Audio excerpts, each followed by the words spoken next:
Welcome to Future Strike, everybody. I am Cliff. I'm Spencer. Happy Sunday. Today, we are going to actually have a special guest, and we are going to be talking about something pretty cool, which is roguelikes and how they connect to the Future Strike concept.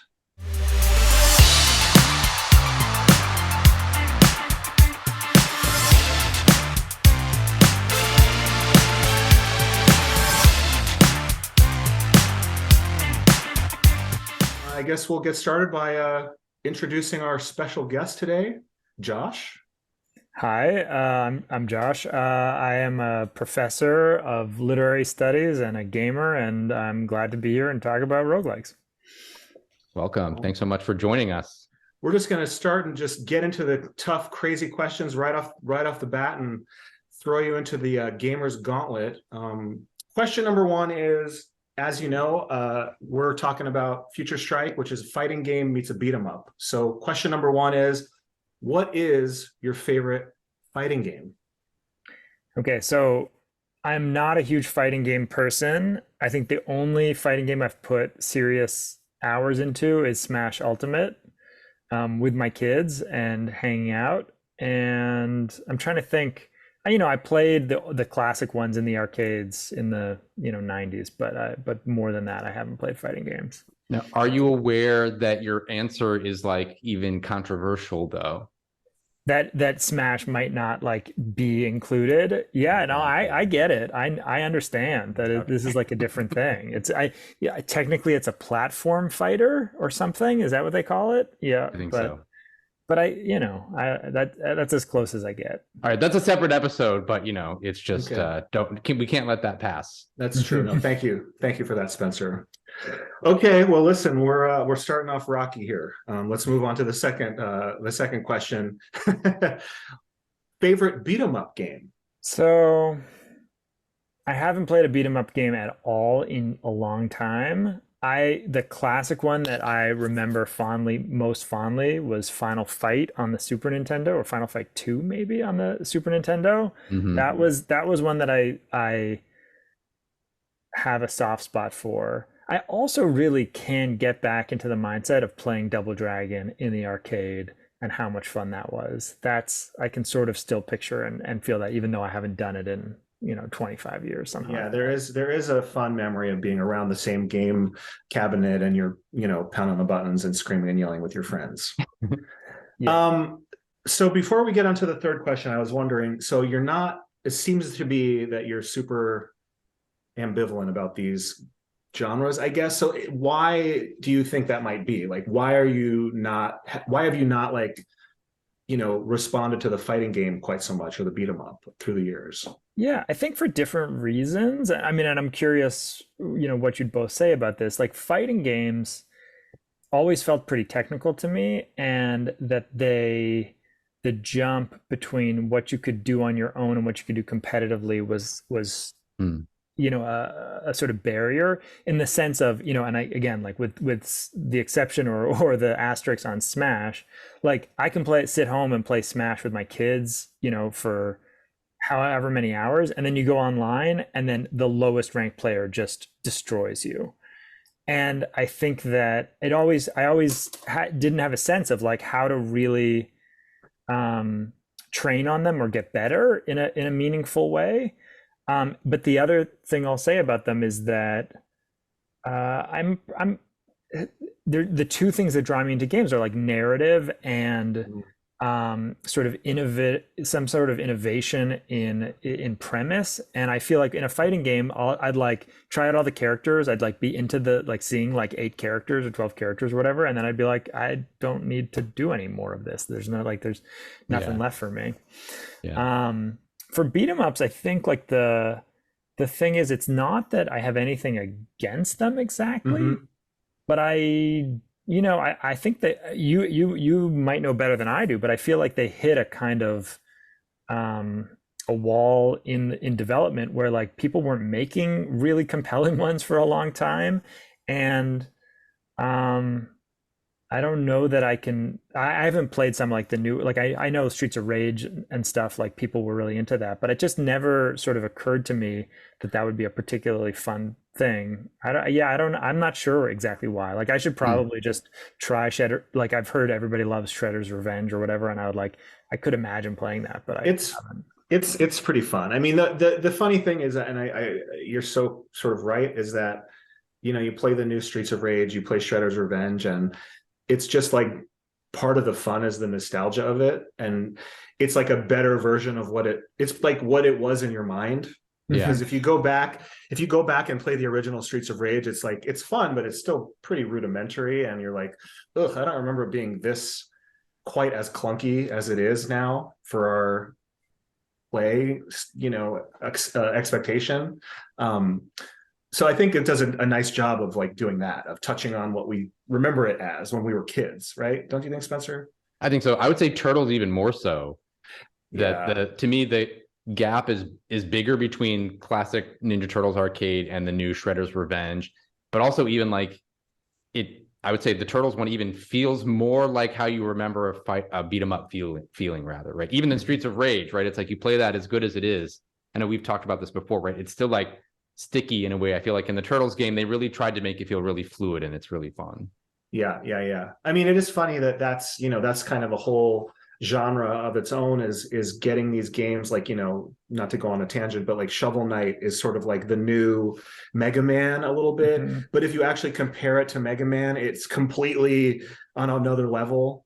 Different colors, different animation. It's Hmm. just so much more complicated. But when you play, you're like, oh, this is exactly like Mega Man. Mhm. So it's interesting how they can tap into that thing in your mind, but really be completely different than what it really was.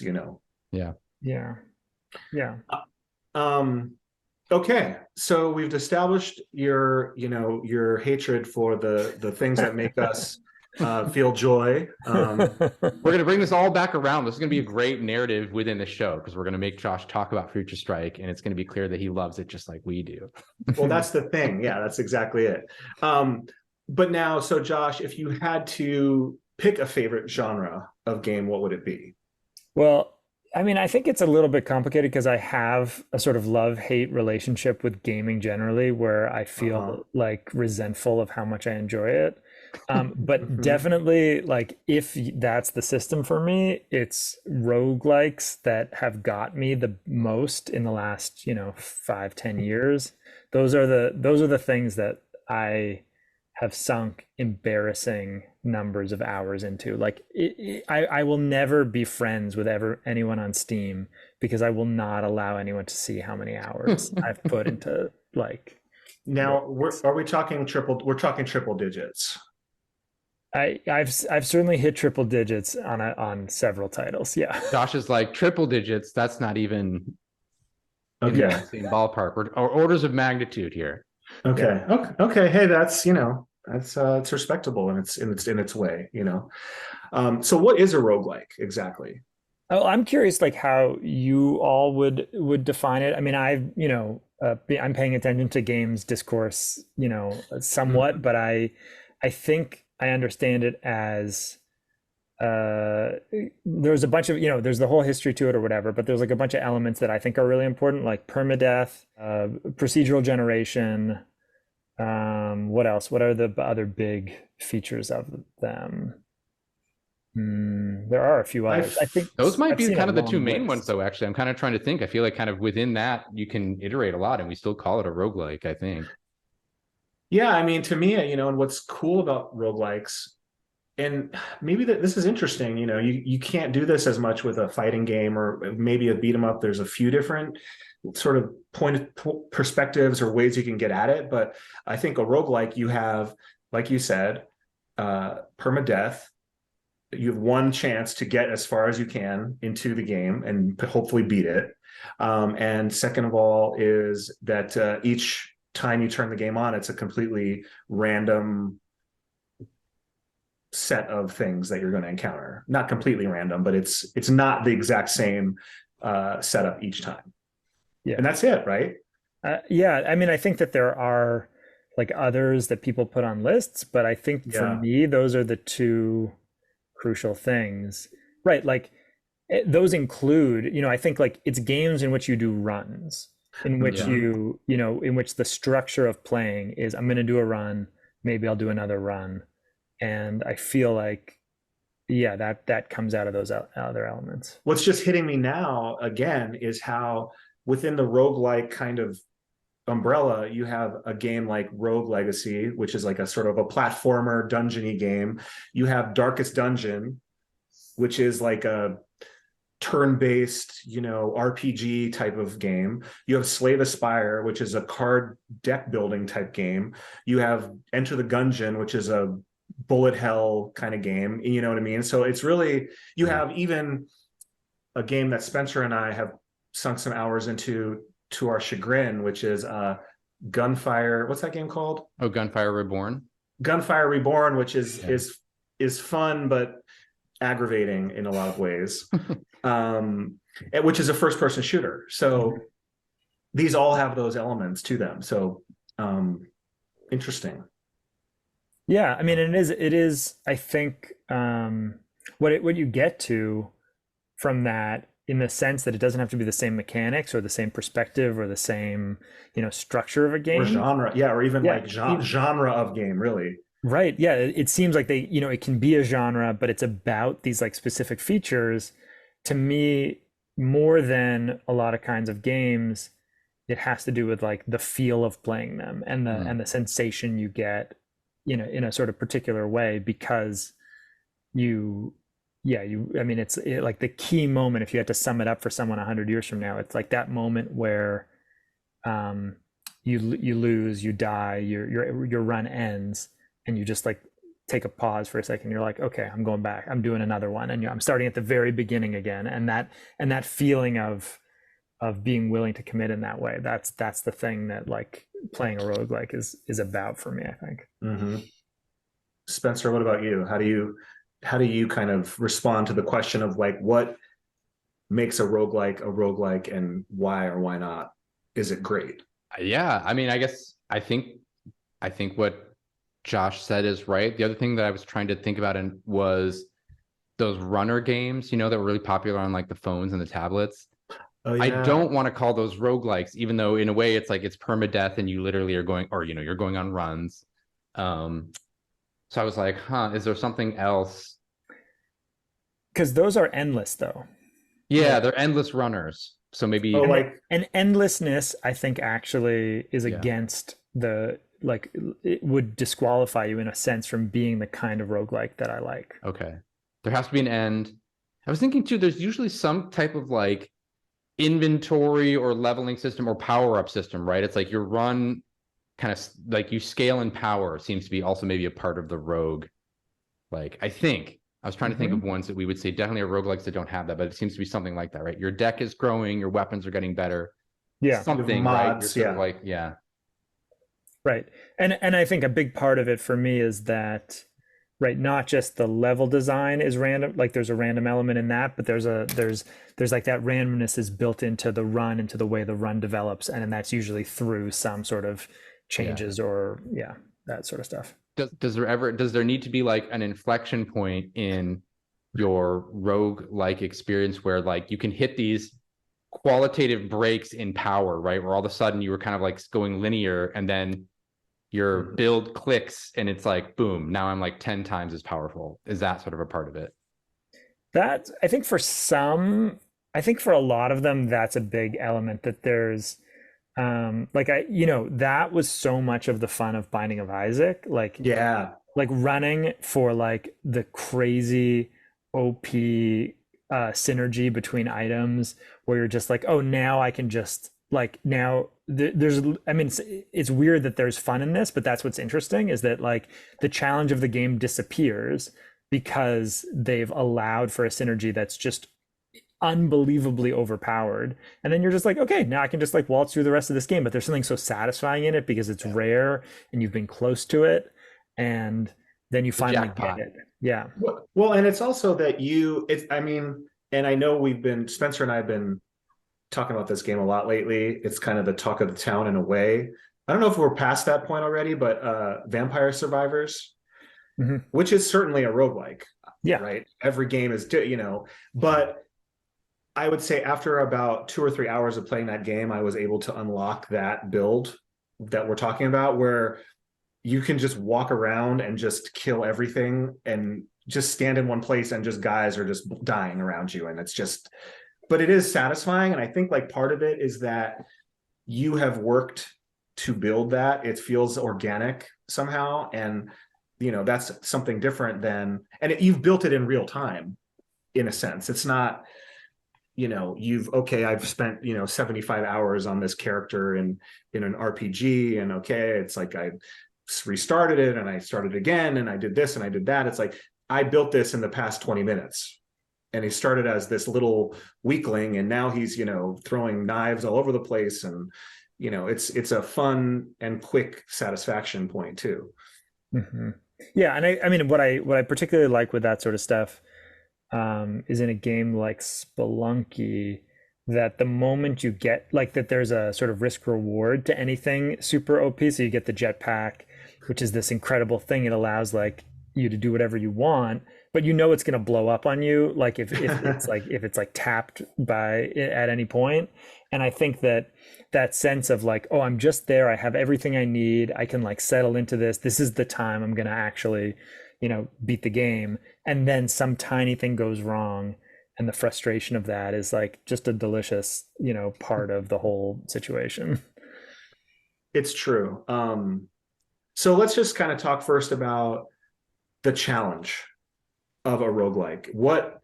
First of all, like, I'm going to start with Spencer as the first victim here. So Spencer, like, how do you respond to just the fact that a roguelike is like kind of essentially a very challenging type of game? Like, how do you respond to that challenge of like, you die, you're dead, you got to start all over again? That's not what excites me the most about it. Like, I think I'm definitely the kind of person who gets more stressed out by like, permadeath, I guess. Right? There's something that I'm more likely to pick up the game where it's like, oh, I can build this beautiful thing and save it, and I know I can come back and keep building the beautiful thing, right? Versus it's going to be this, I'm going to go on this run. It's going to be potentially more stressful. I can, give it my all, and it's all going to come crashing down, right? And that's a part of it.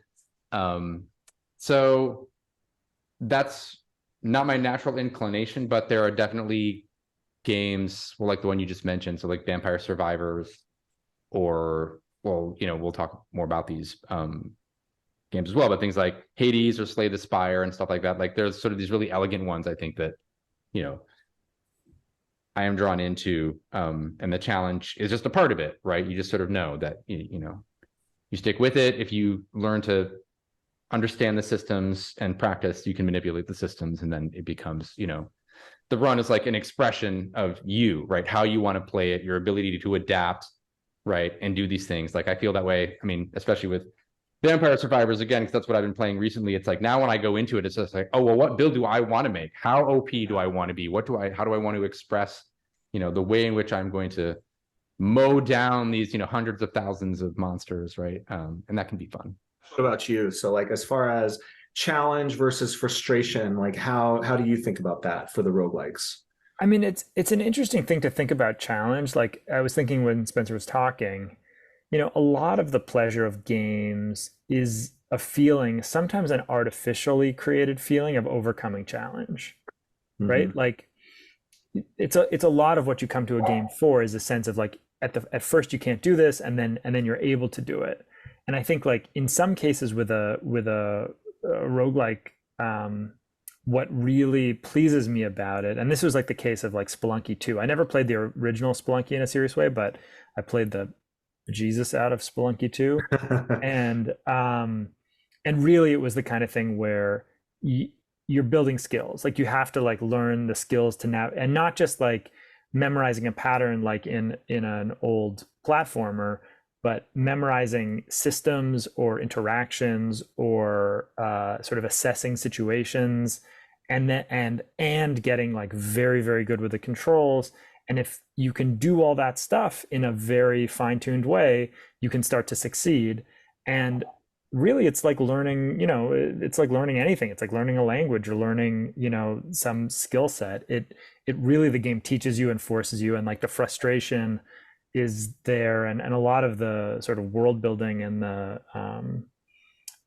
sort of element, just whatever the colorful elements drawing you in are there to like make you feel good while you're learning and while you're like picking up these skills. And then at the end of it, the problem with a game like Spelunky, I'm like, okay, now I'm really good at Spelunky. Like, okay, what did I just gain? Like what was the point of thinking all that? Like I could have learned Czech or something in that time. But it is like, I think that the challenge feels realer in a lot of especially like more what I think of as like more traditional roguelikes, like, and I think even in Binding of Isaac, where you could get some of those builds, like part of what as you say, like part of the way you get a good build is you've memorized hundreds of like talismans and interactions, and you've just like built up this knowledge base that allows you to know, oh, I don't pick this, I pick this, I do this, I do, that sort of increasing skill and knowledge. And to me, it feels like I'm playing Elden Ring right now, and that's like a hard game, I guess.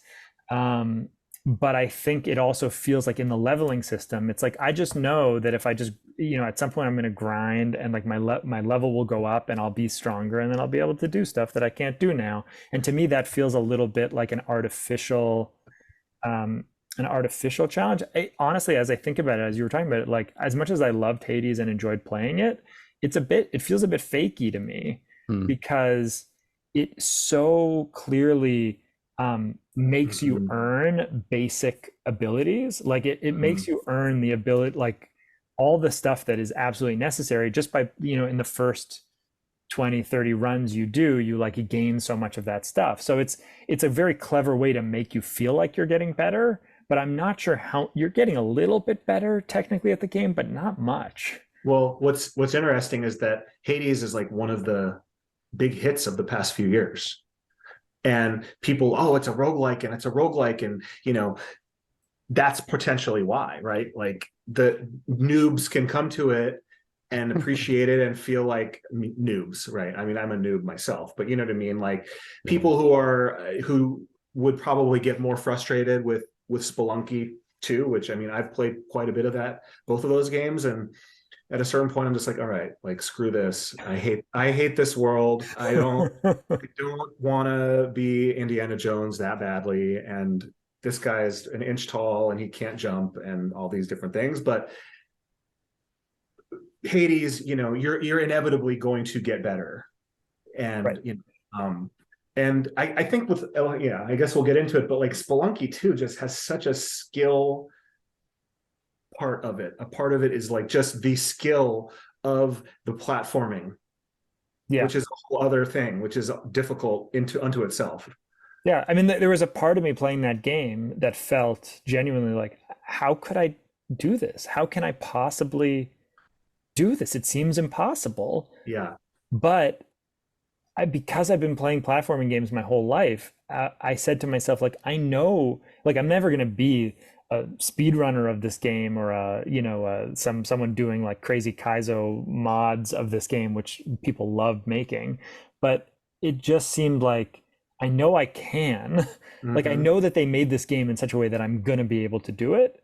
And I hit some walls, but then it was sort of like the walls when learning other more important things, like where you really feel like, oh, I'm not sure if I can get this, and then you do. And that and really like the moments where like getting to the final boss, or like finishing Spelunky, like felt like a real like cathartic, meaningful moment in a way that it's kind of amazing that little cartoony world could like produce in a person. It's true. All right, well, let's talk a little bit about some of our favorite. I mean, we've kind of been bouncing around, but let's kind of go game to game. So what I did was I came up with a little list of games where, and I find this to be even more rewarding or more interesting, is when the sort of rogue element is baked into the narrative of the game somehow. The game world, it's not just, oh, it's a roguelike, blah. It's the fact that this is a newly regenerating permadeath world is part of the actual overall meta of the game. And I think that's super cool. So like, for instance, Hades, we're talking about Hades.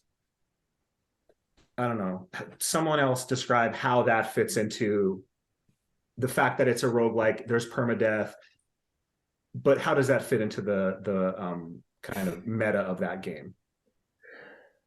I mean, I think it's brilliant. No, like it seems like what they did is they really sat down to think about how can we make that mechanic narratively meaningful, and that, I think that's why it gets so many accolades. It's the Yeah, idea is that if you live in the underworld, which is where the dead people go, well, then of right. course you end up back at that Mhm. place when you die.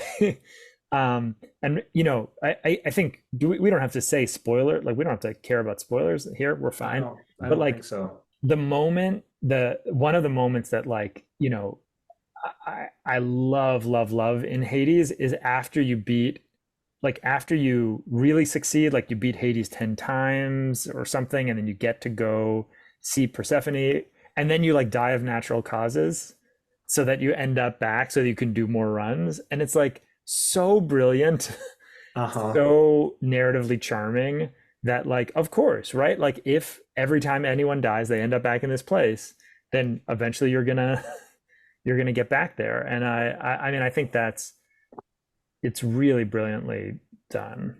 Yeah. Yeah. No, and it makes it so that dying isn't the worst thing. You know, you're not pissed off when you die. It's just part of the loop, Mhm. which, you know, in other games you die, you're like, ah, it's kind of an opportunity to retool your character too, which Mhm. is interesting, you know.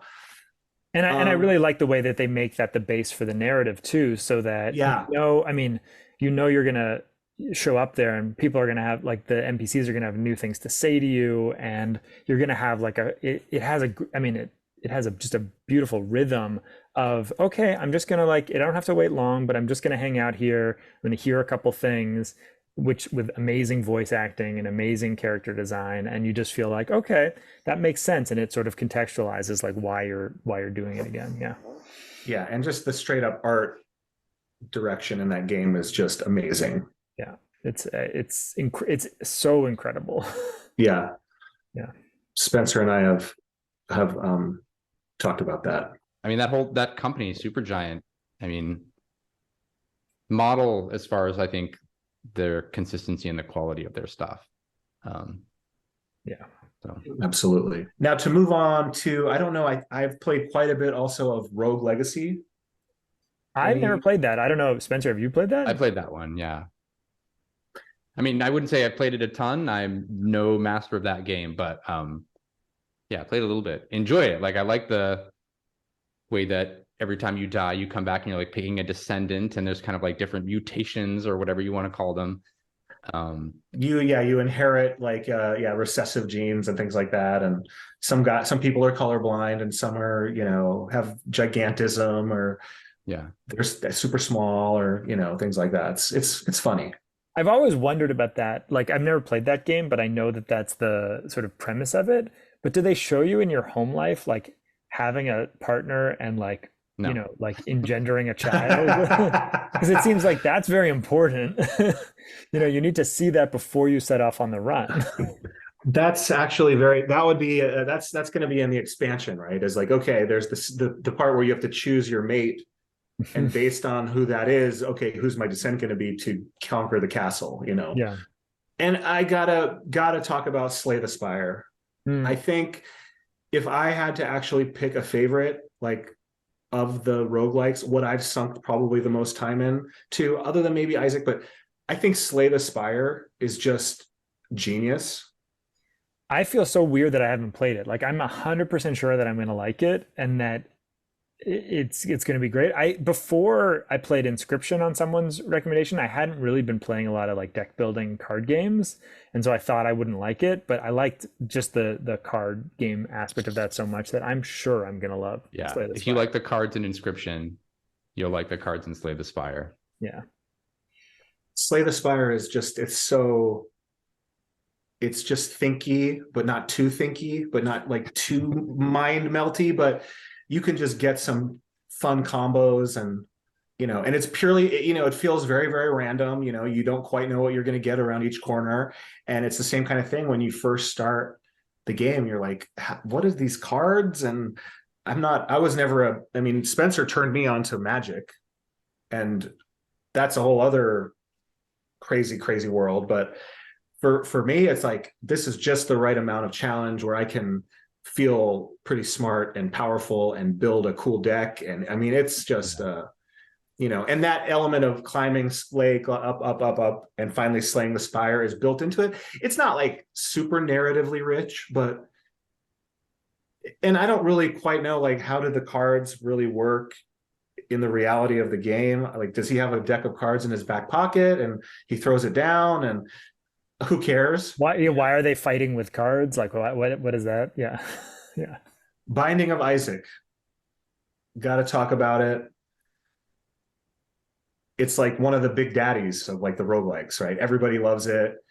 I love it. I think it's great. Josh, what are your tell us your background with Binding of Isaac a little bit, I guess. I mean, I played that game so much.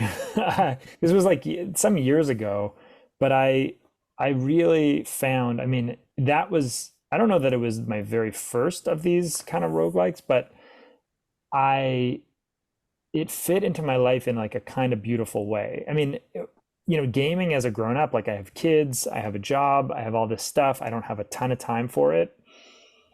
I found that like turning on a run of that and knowing it would be only so long, like the maximum it could be was, I don't know what, 45 minutes or something. Mm-hmm. And it might just be 15 or 20. And I would feel completely absorbed by it. It's true. It's true. It would push out like, I think a big part of what gaming became for me in that period was I was stressed and there was like a million things and there was a sense in my life that like it's hard for me to relax. Like I'm a person with a lot of anxiety.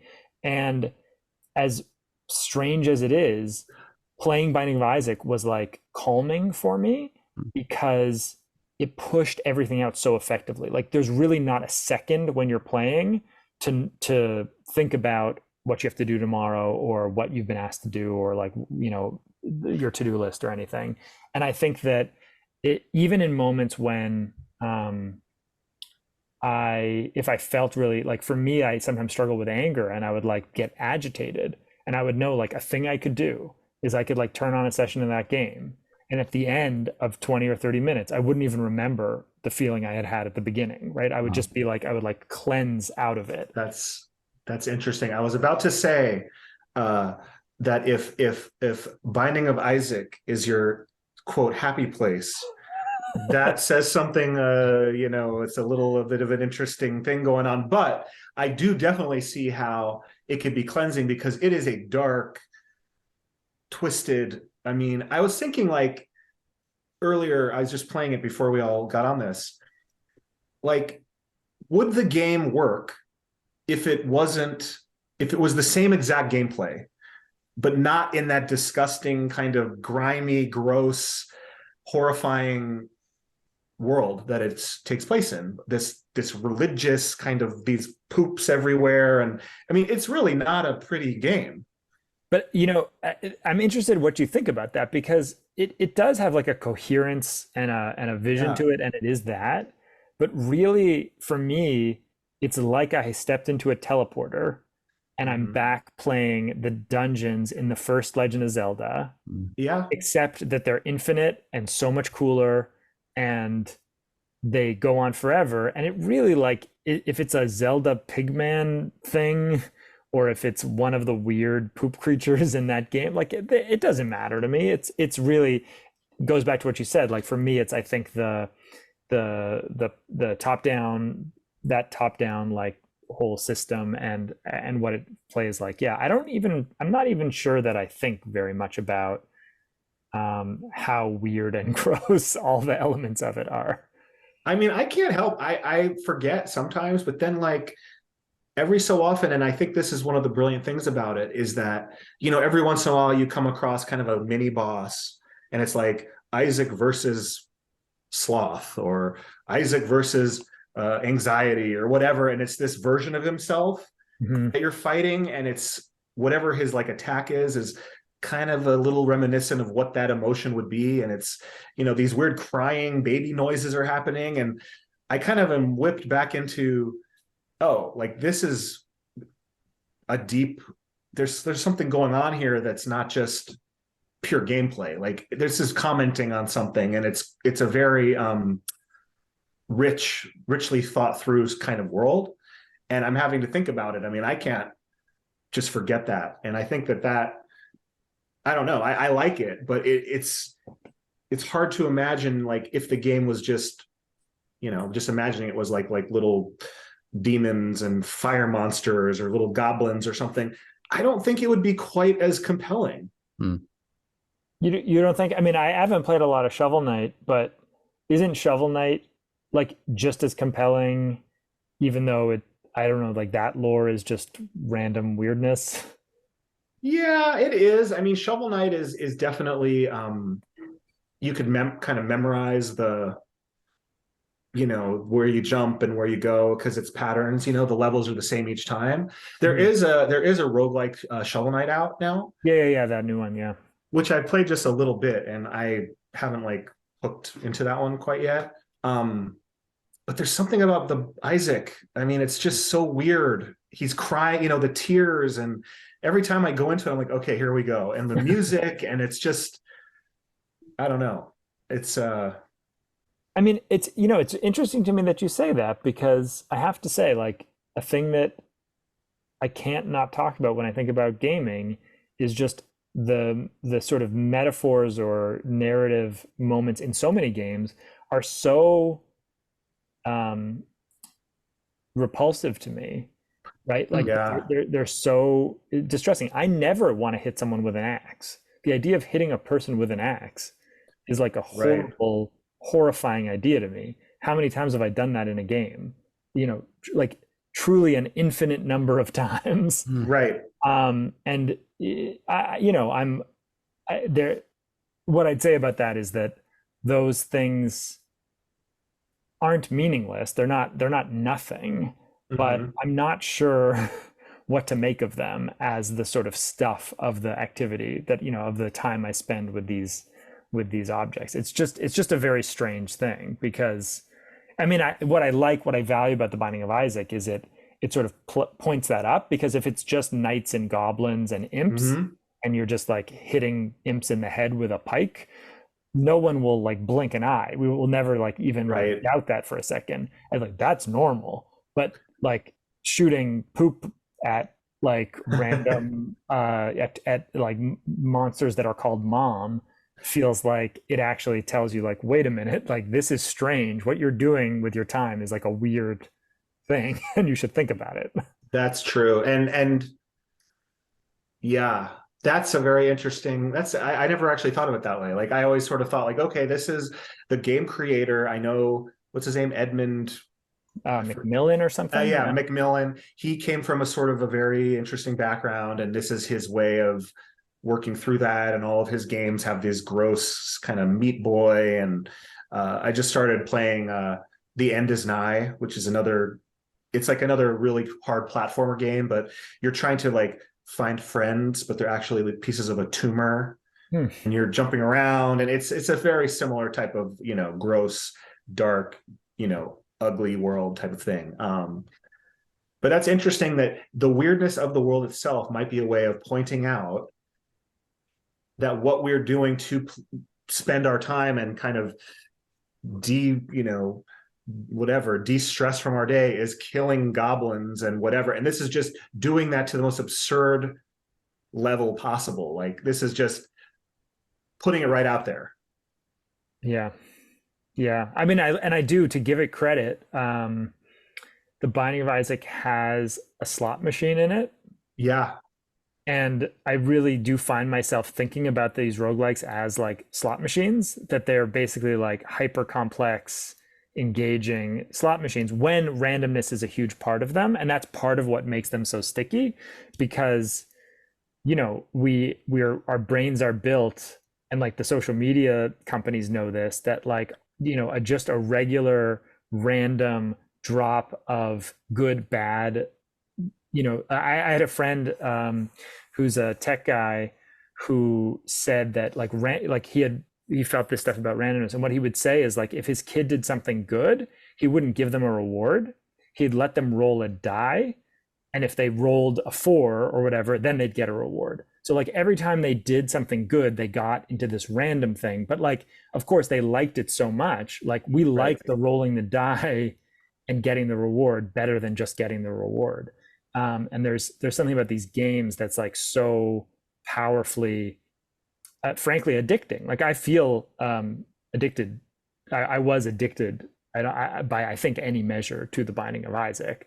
And I think the idea that, just to give like the creator credit, that he puts a slot machine in the game, is couldn't be a clearer sign that he understands that like randomness is being deployed to hook you in and manipulate you. Yeah. So interesting. It makes me think, Cliff, earlier in an earlier episode, you were talking about like fighting games and beat 'em ups as sort of tapping into what is essential, something essential about video games. And I think the way you put it was something about the, I guess, action of the characters, the context, right? So it's just like going through the streets, like punching people, right? And doing that with the key, the buttons and the joystick. That's like tapping into something primal. So I know that's resonating here as you're talking about Binding of Isaac, right? Also kind of expressing things that are, maybe even more primal in a Freudian sense, you know what I mean, is what it sounds like. Oh, for sure. In terms of like the imagery, but then it's just like, yeah, or you play games like you were saying, Josh, where it's like you're just killing goblins with an axe and you're just getting out there and it's just like, slash, yeah. I mean, there is something about Binding of Isaac and some of these other games that to me are, they're getting close to that pure gameplay thing where it's just Binding of Isaac, there's like really only 2 controls. It's like move around and shoot your tears. Yeah. And that's it. And it's almost like Vampire Survivors is even purer in a way because you just move around. Yeah, and that's just it. move around. This is one more, and that's it. And it's just how you've created your guy is really the whole, that's really the challenge. Did you guys hear that the guy who made Vampire Survivors used to design slot machines for casinos? Like he was like he worked in like gambling gaming machines. I didn't know that, but that makes a lot of sense. Yeah. It makes a lot of sense with just this pure design, like the visuals of the game. I mean, when you get those treasures, especially, right? I mean, like that's yeah. Well, it's actually funny because like I can't really play that game a whole lot because I start feel sick. Which is how I feel like literally when I go to Las Vegas. Yeah, it's true. Yeah. It's just too much, it's just too much stimulation. Right. It's too directly like pushing the buttons inside your brain. Yeah. Well, let's shift gears and start to talk about Future Strike a little bit. So just as a, reminder to Josh, I know but to whoever is watching or listening. So Future Strike is an idea for like, a fighting game and a beat 'em up. And I think with some roguelike elements mixed in. Spencer, right? How would you comment on that? Yeah, well, I think going back to the definition we even offered earlier. So I think going on runs and permadeath, maybe, procedural generation was in there at one point, although I don't know if we landed on that one, but some sort of randomness, right? Certainly, it seems like is key to it. So there are definitely elements there in what we've been talking about. So there's certainly runs. The randomness is kind of interesting. In my mind, Future Strike you don't really have builds, right? It really is kind of about your skills. You don't get, more moves as the run progresses, right? The challenge grows, right? And so you are pushed to, higher levels of performance if you're going to continue. Yeah, so certainly those elements I think are in there. Yeah, I don't know, Cliff, what about in your statement of this? Are there things I've forgotten or things that you think would be fun? What I've been thinking about just to zoom out a little bit more, is like there's some connection between the fighting game and the roguelike, sort of, because you're never going to play the same game twice in a fighting game or in a roguelike game. Like you turn on the match starts, even if you're playing the computer, if you're playing your friend, you're playing a person in the arcade, you're playing whatever, you're playing the AI that's generated off of all the millions of different people who have played it, which is sort of one of the ideas with Future Strike, the shadow AI, or you're going on a new run in Nuclear Throne or Binding of Isaac, you are never going to get the same. The first thing that happens to you is never the same. Right. In two. So you're always kind of gearing up in the same way. It's that same feeling. And there's the satisfaction of sort of slowly building your own skill up. And that's what carries through, as opposed to, a build that is persistent and you're leveling up. And two, I know that in Future Strike, we have been kind of talking about the idea of you're in the pit, right? You're in the bottom, you're in the dregs, you're in the garbage. You get better and better. You're beating your way through all the different levels, and you're actually climbing higher and higher into the more affluent pieces of society and into the, great beyond or whatever. So as you're actually doing that, you are also doing that as a player. You are advancing and getting more skillful. You're ascending rather. Yeah. As a player, as your character is playing as well. Yeah. I mean, I guess that's every video game in a way. As you get better, you get into the further levels, but.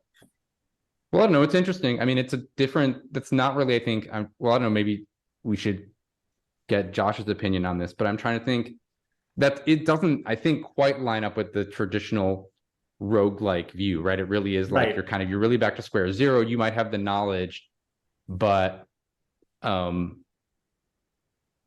yeah, you're going to be weaker or something like this necessarily than you were when you finished your last run. Whereas in Future Strike is a fighting game, right? It's like you start that next run. If you could start that next run with that same character, and it's like you are still you. You know what I mean? You will be as powerful as you were, right? But yeah, I don't know, Josh. Yeah, what I'd say is like it's pretty similar to Spelunky. Okay. In the sense that like Spelunky, you encounter a series of like platforming and other kinds of challenges, and really like they ramp up in difficulty, but your character for the most part doesn't change. Like it can get some items that can help a little bit, but basically your character is not leveling up or not changing in the way that you are in a Hades run or whatever. You're mostly encountering those challenges, and it really is about like it's just that much harder and that much more complicated. And I could see that being the case in the fighting game, that like there's some randomness in which opponent you'll fight, you'll encounter, and I wonder to what degree there'll also be a sense of like it sort of is built into the AI of a character that like it might have 3 or 4 different like ways of approaching the beginning of a fight or the issue, and so you don't know what you're going to get, and what you're training yourself on is how to react in a variety of situations and be ready for them. And I think that it potentially has a lot of the same, like it can have a lot of the same pleasures. It's just, especially if there are patterns that aren't just a single opponent, but that like you can learn how to deal with certain kinds of attacks, like certain I know you're going to use the classes. So if you get really, really good at fighting ranged characters, then and you can account for different kinds of them. I imagine there'll be different like plateaus of how good you are at fighting against certain kinds of characters, and that kind of like increase seems like it'll make a lot of sense. Yeah, no, that's helpful. I think that's right. In fact, I hadn't sort of thought of it in this way until we've had this conversation, but it's interesting to think about if there are, so like Cliff, you were mentioning before, right? We want to have this shadow AI system. So every goon and every boss you meet is sampling from the, bank of player models or whatever that are out there. But it's interesting to think about how you might sample from that. right? And there are ways of Mhm. sort of bringing in randomness there, right? Where it's like, oh, okay, well, maybe you have, some tiny chance of encountering an enemy that's way too hard early on or something like this, right? Mhm. So I want to think Mutation, about it, yeah. but that might be another place because I think again, it's like you want to tune that to that spot where it is really engaging and it's exciting, right? It sort of taps into the desire to like, okay, I want to do this one more run, right? I know I can do it, right? This time is going to be the time. Without it seeming, arbitrary or making it too difficult, right? And sort of finding that sweet spot seems like that would be the goal. Yeah. Yeah, I mean, look, I think in the ideal case, what you have also is just something that most games that I know of can't do that well, which is to really just keep moving the difficulty just above the player's Yeah. level, right? Like if you could get that right in the game design, it's hard to imagine that wouldn't feel incredibly compelling because the feeling in different kinds of games in Elden Ring too, like sometimes you go up against a boss in Elden Ring and you're like, yeah, no way. I like have to go somewhere else. Yeah, you just run away. But if you go up against the boss and you're like, oh, I think I'm almost there, and that's when you sit and you're like, okay, so now I just have to study that boss a little more and get into it, and like there's something very exciting with that. And I feel like you could have that if you had the feeling every time you lost of like, oh, I just lost though. Like that would be really, really satisfying. What do you think? So one thing I've often been pondering about this is like taking that exact experience and bringing in the social element, right? So imagine that you lost to this boss on your run, right? But it was so close. Do you think, I don't know, how does it move the engagement meter if it's like, okay, after that run, it shows you like the player name of the shadow that you lost to, right? Or for that matter, all the ones that you faced, and you have the ability to somehow like follow that player, or maybe you can see more matches by, you know what I mean? It's like you have this sort of way of like studying them, right? Because you're like, oh, next time, like how do they do this thing, right? And then because you have that connection to who they are and the bank of their play, right? If you could immediately then kind of like dip into it and be like, oh, well, I want to understand because that was really cool or exciting. How do I defeat them? I mean, that's really interesting in the sense of like if you really had a wide player base so that you had tons of these possible, archetypes, you could have a gym at the base area where you could pull that person in and practice against them, exactly. Yeah.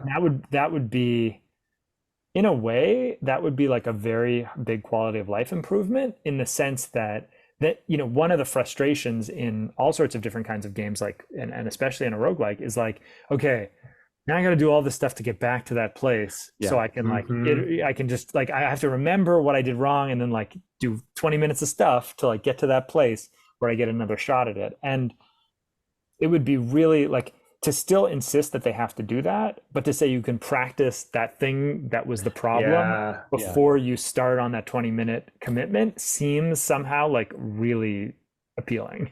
Yeah. Although in the future strike world, you could get back to that same place and that same boss, and it could be sampling another player. Right. All right. But nevertheless, I think what you described though would be great. In a sense, it's like you just lost. You can be like, cool, let me download that shadow. I want to train against them in the gym, right? Because I'm going to learn their tricks, right? Like, I think that's I love that. Yeah. All right. Well, everybody. Well, anyway, Josh, thank you so much for joining us. Thanks for having me. Everybody, please like, subscribe. Please click the bell as well and leave a comment down in the description box. You don't leave a comment in the description box, but in the comments, what's your favorite roguelike? Do you see a connection between roguelikes and fighting games? And just anything else that you'd like us to chat about?